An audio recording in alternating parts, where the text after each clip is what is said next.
kita mengucap syukur atas kebaikan Tuhan sehingga kita bisa memasuki bulan yang baru, ya, bulan yang kelima, yaitu bulan Mei. Nah, di bulan Mei ini kita punya tema yaitu hidup yang memuliakan Tuhan. Kita sebutkan sama-sama. 1, 2, 3 ya. Hidup yang memuliakan Tuhan. Yang semangat kencang. 1, 2, 3 ya. Hidup yang memuliakan Tuhan. Jadi Tuhan menciptakan kita, ya, tujuannya salah satunya adalah untuk memuliakan Tuhan. Amin. Tuhan mau hidup kita semua adalah untuk kemuliaan Tuhan. Firman Tuhan berkata, Mazmur 146 ayat 1 sampai yang kedua, kita baca bersama-sama. 1, 2, 3 ya. Haleluya.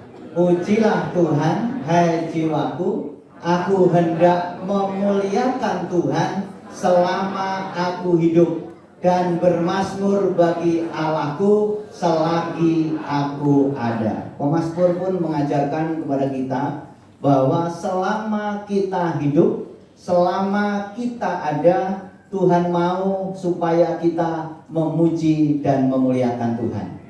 Ya, jelas dikatakan, pujilah Tuhan hai jiwaku, aku hendak memuliakan Tuhan selama aku hidup. Kita ngomong sama-sama, selama aku hidup. Selama aku hidup. Jadi selama kita ada di dalam dunia ini, selama kita masih hidup, Tuhan rindu hidup kita senantiasa memuji dan memuliakan Tuhan. Bahkan selagi aku ada apa? Ada kesempatan. Karena ada saatnya kita nggak ada kesempatan. Mumpung sekarang semua masih ada kesempatan, muliakan Tuhan dalam hidup kita. Amin. Ya, puji Tuhan. Yang menjadi pertanyaan buat kita adalah, dengan apa dan bagaimana kita memuliakan Tuhan? Yang pertama adalah, baca 1, 2, 3 ya. Kita dapat memuliakan Tuhan dengan perbuatan baik kita. Jadi yang pertama, bagaimana supaya kita bisa memuliakan Tuhan dalam hidup kita? Jadi yang pertama adalah kita dapat memuliakan Tuhan dengan perbuatan baik kita. Firman Tuhan berkata, Matius 5 ayat 16. Baca sama-sama. 1, 2, 3 ya. Demikianlah hendaknya terangmu bercahaya di depan orang, supaya mereka melihat perbuatanmu yang baik dan memuliakan Bapamu yang di surga. Firman Tuhan jelas dikatakan bahwa Tuhan Yesus sendiri yang mengatakan kepada murid-muridnya, demikianlah hendaknya terangmu bercahaya. Ngomong, terangmu bercahaya. Ya, lampu banyak semua menghasilkan terang, tapi belum tentu yang bercahaya. Cahaya itu apa? Cahaya itu memancarkan, ya. Jadi memancarkan, jadi lampu yang memancarkan cahaya. Jadi Tuhan mau bahwa kita adalah terang yang harus memancarkan. Ngomong, memancarkan. Jadi kita semua Tuhan mau, Tuhan rindu supaya setiap anak-anak Tuhan memancarkan cahaya. Terangmu bercahaya. Bercahaya di mana? Di depan orang. Ngomong sama-sama, di depan orang. Jadi cahaya kita bukan kita sembunyikan, bukan di tempat lain, tetapi cahaya kita di depan orang. Orang itu siapa? Manusia. Manusia itu siapa? Orang. Orang itu siapa? Manusia. Manusia itu siapa? Orang. Jadi orang manusia. Ya, maksudnya orang ini adalah terang itu tidak boleh pilih kasih.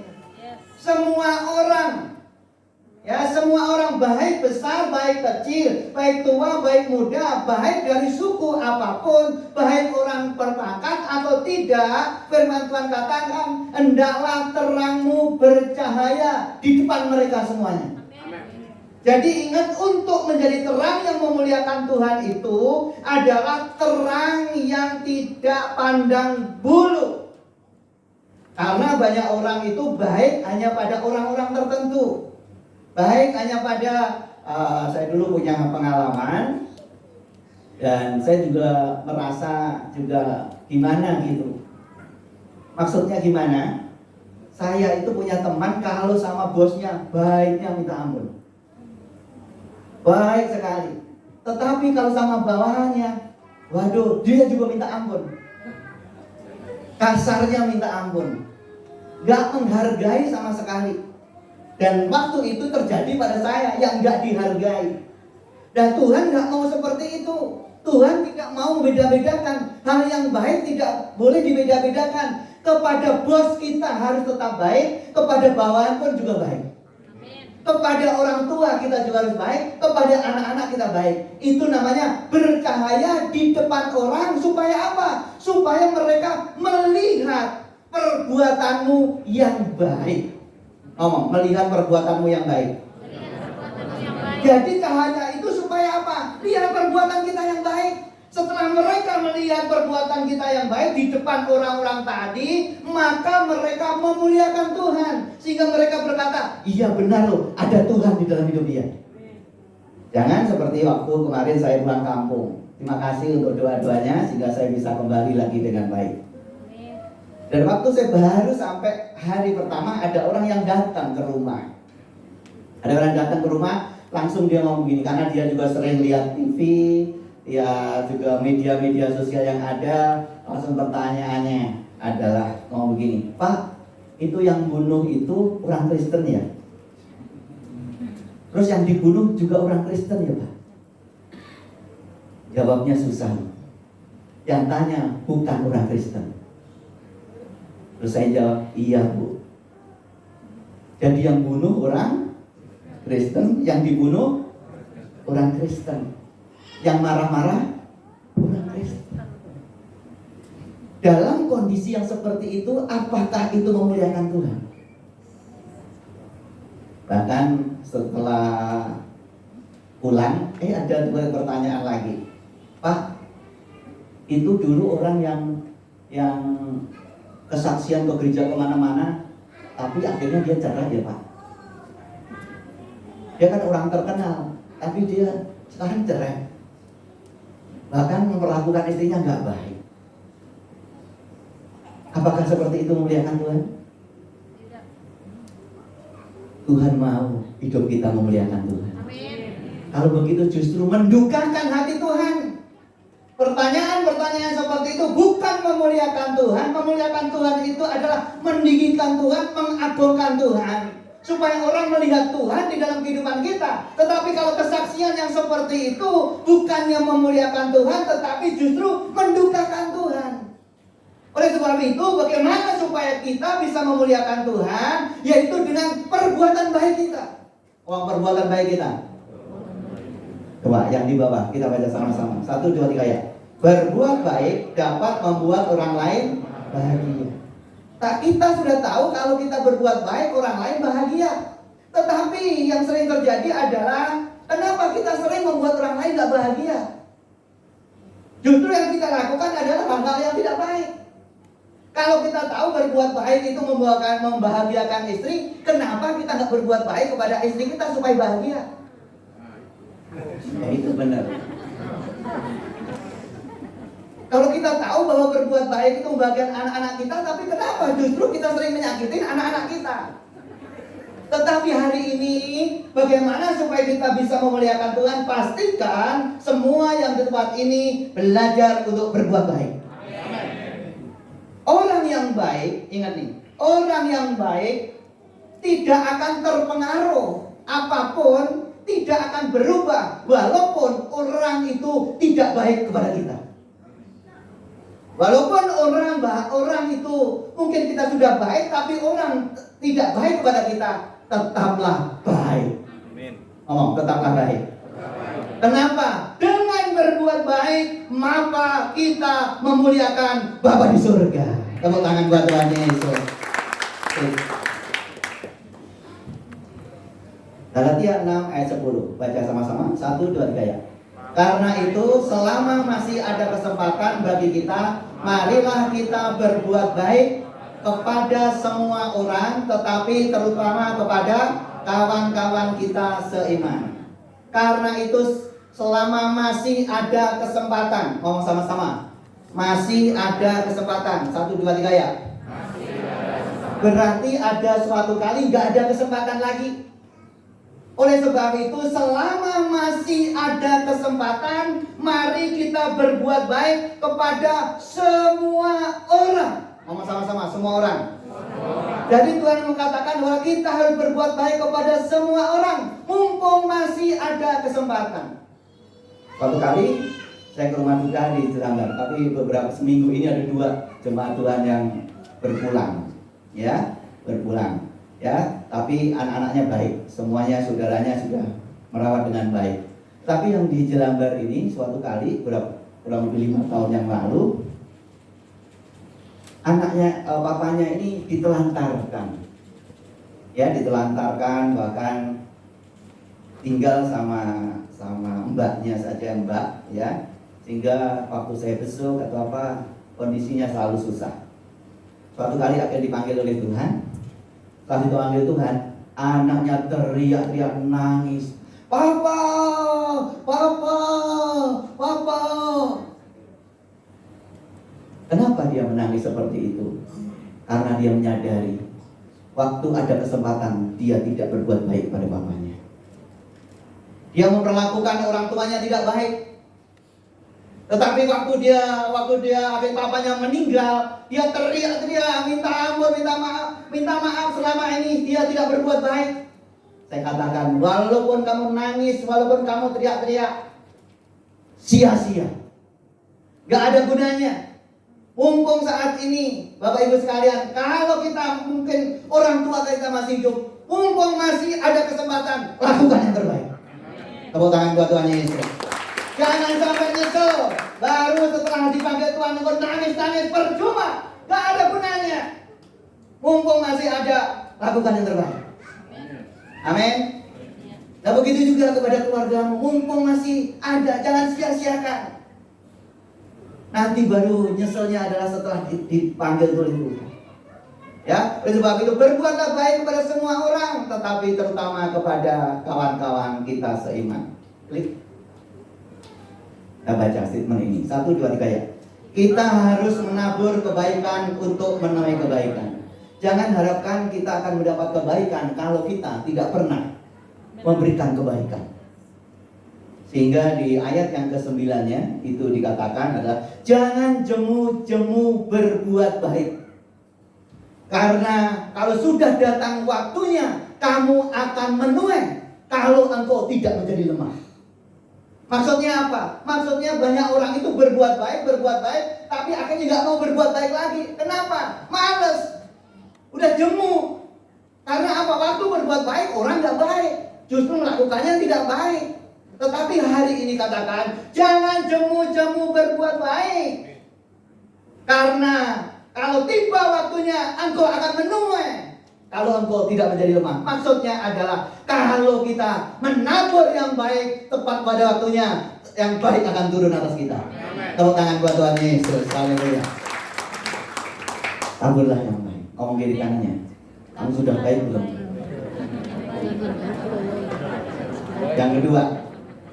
Yang kedua, jadi kita dapat memuliakan Tuhan tadi melalui perbuatan baik kita.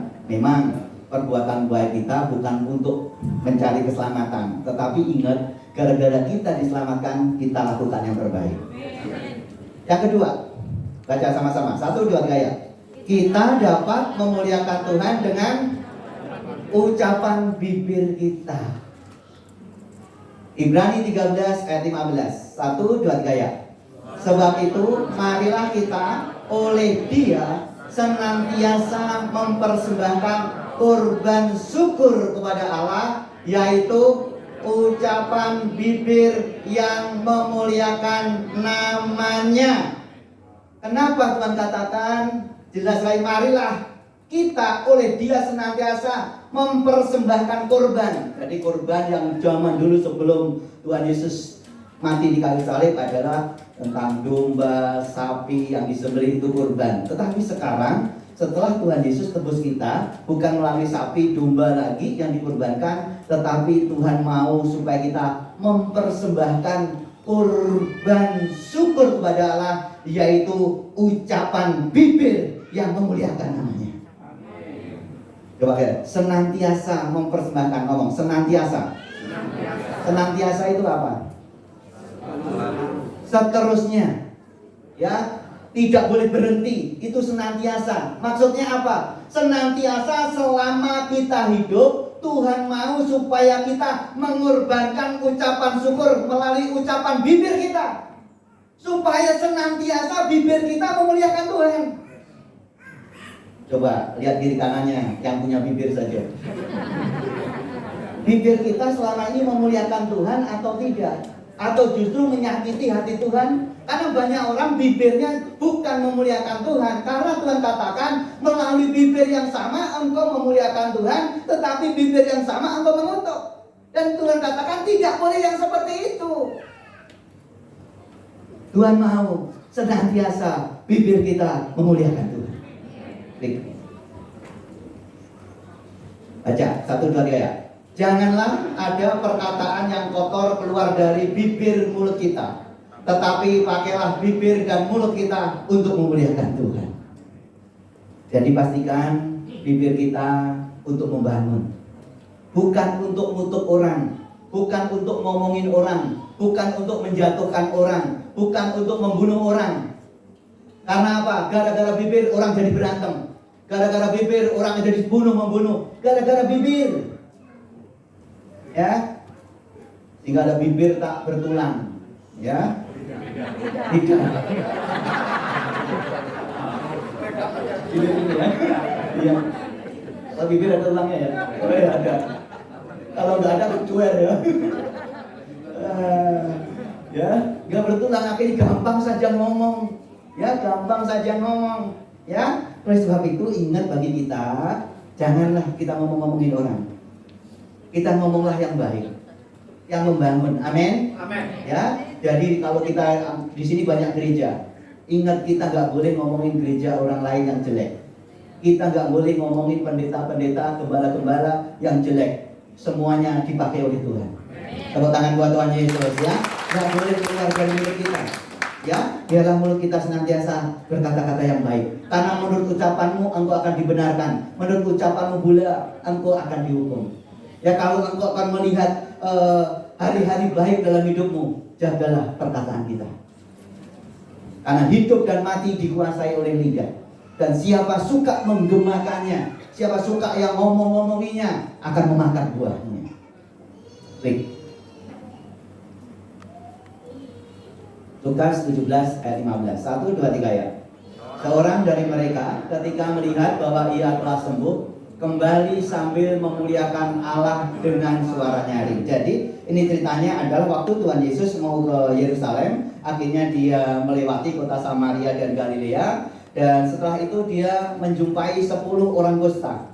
Dan waktu dia menjumpai 10 orang kusta itu akhirnya berdiri jauh dari Tuhan Yesus. Kenapa berdiri jauh dari Tuhan Yesus? Karena kalau dekat-dekat itu menjadi najis. Karena orang yang kusta itu berjalan pun harus berkata najis, najis, najis, najis. Betapa menderitanya orang yang sakit kusta, maksudnya yang sakit kusta ini. Betapa menderitanya sehingga nggak boleh dekat sama semua orang, sehingga hidupnya terasing, diasingkan ke suatu tempat karena dianggap penyakit yang terkutuk. Dan waktu dia bertemu dengan Tuhan Yesus, dia berjalan dari jauh. Akhirnya dia berkata, Yesus kasihanilah kami. Yang 10-10-nya dia berkata seperti itu. Akhirnya Tuhan Yesus katakan, sekarang perlihatkanlah dirimu kepada imam. Ingat bahwa imam itu yang memutuskan bahwa penyakit itu sembuh atau tidak, tahir atau tidak. Dia sudah bisa masuk ke mana? Ke masyarakat atau belum, itu adalah para imam. Dan waktu dia mulai perlihatkan kepada imam, akhirnya semuanya 10 dia lari, walaupun dia masih sakit kusta, dia lari ke imam. Ternyata di tengah jalan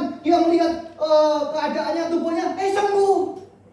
Woi, saya sembuh. Woi, sembuh, kamu sembuh nggak? Sembuh. Woi, kamu sembuh, sembuh. Woi, itu semua sembuh. Waktu itu udah semangat, waktu sembuh. Akhirnya yang 9 lari karena sukacitanya. Woi, saya sembuh. Tapi ada satu orang, seorang dari mereka ketika melihat bahwa ia sembuh, kembali sambil memuliakan Allah. Ngomong, kembali sambil memuliakan Allah. Dia tahu berterima kasih. Orang yang tahu berterima kasih adalah orang yang memuliakan Tuhan. Orang yang tidak tahu berterima kasih adalah orang yang tidak pernah memuliakan Tuhan. Oleh sebab itu pastikan kita semua tempat ini tahu berterima kasih kepada Tuhan. Sehingga yang satu itu adalah orang Samaria. Akhirnya dia datang kepada Tuhan Yesus kembali sambil memuliakan Allah dengan suara nyaring, ucapan bibir yang memuliakan Tuhan. Kenapa harus nyaring? Ya pasti dia harus teriak-teriak. Karena apa? Dia adalah penyakit yang terkutuk. Wah Tuhan Yesus, terima kasih. Engkau baik. Engkau telah sembuhkan saya. Maka dia suara nyaring. Kalau disembuhkan mungkin kutil, biasa saja. Tapi karena ini penyakit yang dahsyat, tapi dia dengan suara nyaring, dia datang kepada Tuhan Yesus dan baca sama-sama. 1, 2, 3 ya. Lalu tersungkur di depan kaki Yesus, mengucap syukur kepadanya. Orang itu adalah orang Samaria. Jadi waktu dia dengan suara nyaring, Tuhan Yesus terima kasih, Tuhan sembuhkan saya. Akhirnya dia berlutut pada kaki Yesus. Dia mengucap syukur bahwa Tuhan Yesus itu baik.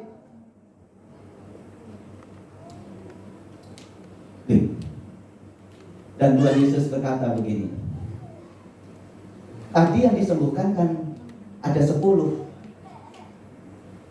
Yang 9 orang kemana? Kok tinggal 1, hanya kamu yang memuliakan aku. Yang 9 hilang. Yang 9 gak tahu terima kasih. Mereka tidak memuliakan Tuhan. Hanya 1 yang memuliakan Tuhan.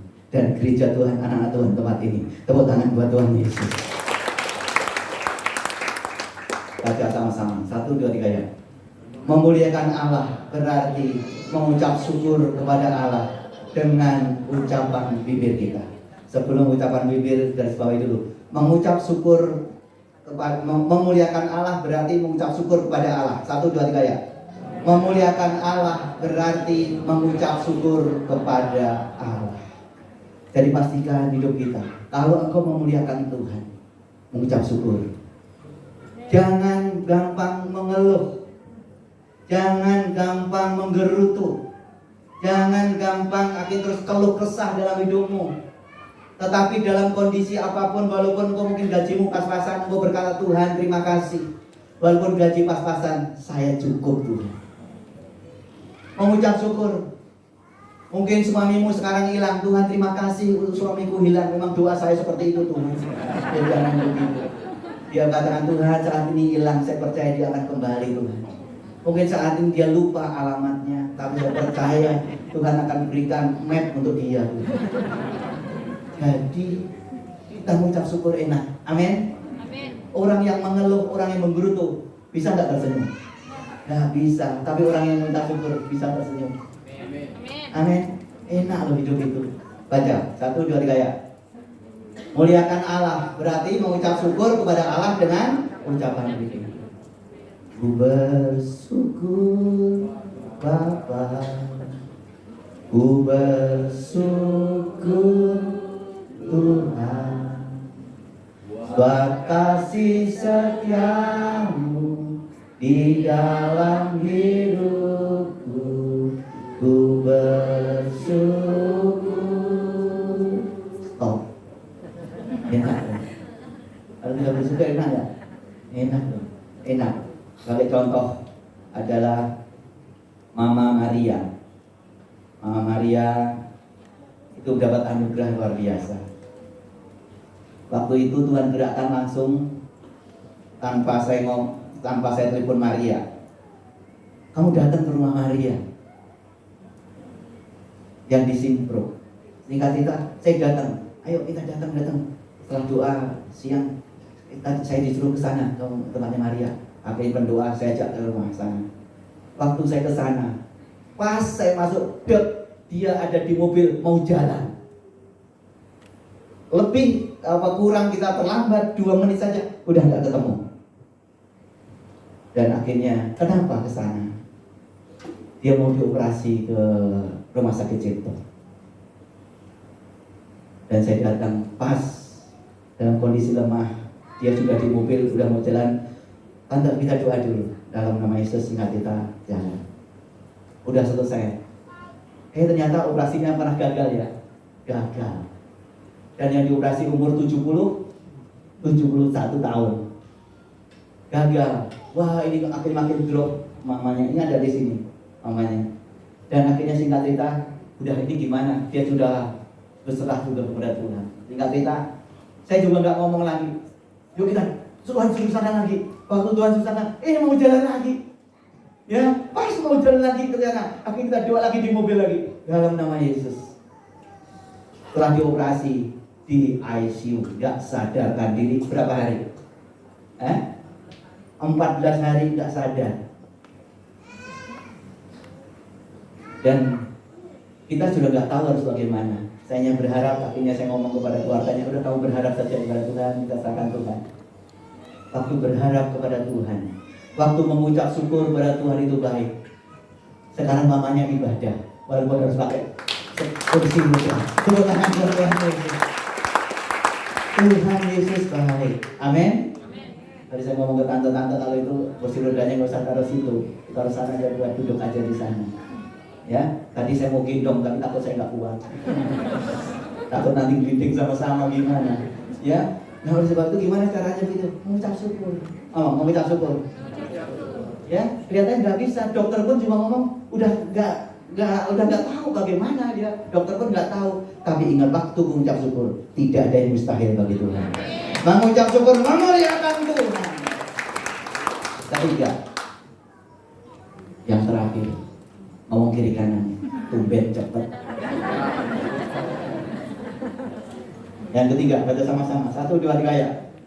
Kita dapat memuliakan Tuhan dengan harta yang Tuhan berikan kepada kita. Jadi yang pertama tadi apa? Kita bisa mengucap syukur dengan berbuat perbuatan baik kita. Yang kedua, kita bisa memuliakan Tuhan dengan ucapan bibir kita. Yang ketiga, kita dapat memuliakan Tuhan dengan harta yang Tuhan berikan kepada kita. Firman Tuhan berkata, Amsal 3 ayat 9. 1, 2, 3 ya. Muliakanlah Tuhan dengan hartamu dan dengan hasil pertama dari segala penghasilanmu. Garis bawahi dulu. Muliakan Tuhan dengan hartamu. Ngomong sama-sama, hartamu. Hartamu di sini bukan sekedar uang dan termasuk uang, tetapi yang dimaksud harta adalah semua yang kita miliki, semua yang kita punyai. Tuhan mau bahwa semua yang kita miliki, semua yang kita punyai adalah untuk kemuliaan Tuhan. Karena kita tahu bahwa semuanya adalah dari Dia, oleh Dia, kepada Dia, dan bagi Dialah kemuliaan sampai selama-lamanya. Tepuk tangan buat Tuhan Yesus. Kalau kita menyadari semua harta kita adalah miliknya Tuhan dan kita adalah pengelola, saya percaya kita gak pelit. Ngomong kiri kanannya, tetapi kenapa kamu masih pelit? Karena kita tahu semuanya milik Tuhan. Amin. Ya. Jadi kalau saya ngomong begini bukan berarti saya mata duitan, ya. Tidak, karena saya mau mengajarkan. Mengajarkan. Jadi mengajarkan supaya kita semua bisa memuliakan harta kita dengan harta kita. Maksudnya memuliakan harta kita, Tuhan tidak ditentukan berapa jumlahnya yang di sini. Hartamu di sini tidak berapa jumlahnya, berapa ininya berapa, tidak. Yang dimaksud ini juga salah satunya adalah persembahkan hartamu yang terbaik. Ngomong sama-sama, terbaik. Jadi Tuhan mau mempersembahkan harta kita adalah yang terbaik. Bukan asal-asalan, tetapi yang terbaik. Dan apa yang dan dengan hasil pertama ini maksudnya adalah bisa secara letterhead adalah semua hasil yang pertama, tetapi juga tidak ditentukan hasil pertamanya berapa, tetapi tetap lakukan yang terbaik. Contoh, kita ada persembahan sulung akhir tahun. Kenapa awal bulan? Awal tahun. Kenapa ada? Supaya waktu kita mempersembahkan awal tahun ini, supaya keuangan kita di tahun ini kita diberkati Tuhan. Kenapa ada korban sulung pernikahan? Ya, supaya di dalam pernikahan itulah keuangan pertama, sulung pertama kali dipersembahkan kepada Tuhan, supaya keuanganmu di pernikahan itu diberkati Tuhan. Itu namanya yang pertama. Ya, klik. Apa yang kita dapatkan? Ayat 10, 1, 2, 3 ya. Maka lumbung-lumbungmu akan diisi penuh sampai melimpah. Nah, ingat nih. Setelah kita memuliakan Allah dengan harta kita, juga bisa melalui buah sulung, bisa melalui sepersepuluhan. Coba mau ada sepersepuluhan, singgung sedikit. Sepersepuluhan ini berarti 10% milik siapa? 90%? Berarti semuanya milik Tuhan. Nah, maksudnya apa kalau 10% itu? 10% itu adalah metereng. Oh, sama-sama, metereng. Jadi waktu kita mengembalikan 1/10 tadi, maka itu ada menjadi metre. Metre itu berarti apa? Menjadi sah bahwa keuangan kita adalah semuanya miliknya Tuhan. Kalau semuanya milik Tuhan, pasti Tuhan akan memberkati keuangan kita. Sehingga Tuhan yang bertanggung jawab. Sehingga nggak ada belalang pelahap, belalang bilang, ada aja keluar. Tapi waktu dia udah sah di hadapan Tuhan, dan Tuhan bentengi semuanya. Nah, Tuhan katakan kalau kita memuliakan Allah dengan harta kita, maka lumbung-lumbung diisi penuh. Ngomong, diisi penuh. Penuh itu gimana? Penuh itu kalau kita air dituang penuh, ya, nggak melimpah. Kalau kita beli apa tuh? Beras 1 liter, setelah itu ada apanya itu? Kalennya itu dipresin, fresh itu naik penuh. Tapi kalau melimpah gimana? Sampai luber. Jadi ingat, kalau kita memuliakan Allah dengan harta kita, janji Tuhan adalah maka lumbungmu bukan sekedar penuh, tetapi berkelimpahan. Ngomong, berkelimpahan. Berkelimpahan dalam kehidupan kita berbeda-beda porsinya. Tetapi yang kita percaya semua mengalami kelimpahan. Tepuk tangan buat Tuhan Yesus.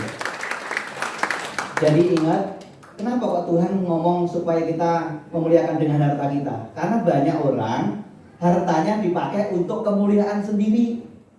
Sehingga banyak sekarang orang yang ditangkap KPK karena pamer. Oleh sebab itu, gereja Tuhan tempat ini jangan sampai pamer. Engkau akan ditangkap KPK. Punya tas yang ini pamerin, punya mobil yang keren pamerin. Tapi Bu Tuti juga sering pamerin juga di media, dia punya suami keren dipamerin. Jadi ingat bagi kita, karena apa bisa seperti itu, bisa pamer? Karena apa? Hartanya untuk kemuliaannya. Untuk kemuliaannya dirinya, supaya dianggap, nih loh aku hebat, nih loh aku kaya. Ini kan kita batuk dulu. Ya, jadi ingat, harta kita adalah miliknya Tuhan untuk kemuliaan Tuhan. Boleh kita beli yang branded. Ya begitu. Boleh. Nggak apa-apa. Ya, yang penting bukan karena tujuanmu supaya harga dirimu makin naik gara-gara itu. Harga diri kita hanya dari Yesus. Tepuk tangan buat Tuhan Yesus. Bukan ditentukan oleh harga mobilmu, bukan ditentukan harga tasmu, bukan ditentukan kalau Pak John karena bewokmu. Jadi ingat bagi kita semua untuk kemuliaan Tuhan. Amin. Jadi bukan untuk pamer-pameran, ya. Oke. Kesimpulannya adalah ada 3 hal kebenaran firman Tuhan dengan apa dan bagaimana kita memuliakan Tuhan. 1, baca sama-sama. Nah, mati. Ya. Amen.